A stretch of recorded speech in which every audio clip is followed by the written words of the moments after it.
তুমি যদি কাৰোবাক সঁচাই ভাল পোৱা তেন্তে এই প্ৰশ্নকেইটাৰ উত্তৰ দিব পাৰিবা।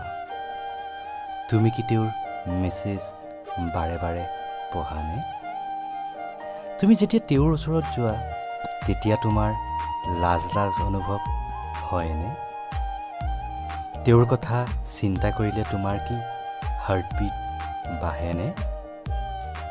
তেওঁৰ কথা শুনিলে তোমাৰ কি হাঁহি উঠেনে? তেওঁৰ কাৰণে তুমি কি সকলো কাম কৰিব পাৰিবানে? ঠিক এই মুহূৰ্তত তোমাৰ কি তেওঁলৈ মনত পৰিছেনে? তেওঁৰ কল্পনাত তুমি ইমানেই বিভোৰ হৈছা যে তুমি 5 নম্বৰ পইণ্টটো মিছ কৰি আহিছা। থাকি অহা পইণ্টটো আকৌ নিবিচাৰিবা, বিকজ ইউ আৰ ইন লাভ।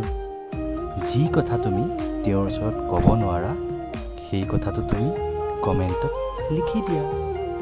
আৰু ভালপোৱা ব্যক্তিজনক সদায় এনেকৈ ভাল পাই থাকিবা। অলপো ভালপোৱা কমিব নিদিবা, কাৰণ ভালপোৱা ব্যক্তিজনক হেৰুৱালেহে তাৰ গুৰুত্ব বুজা যায়। সেইকাৰণে কৈছোঁ, তেওঁক বুজাৰ চেষ্টা কৰা, তেওঁক হেৰুৱাৰ আগতেই।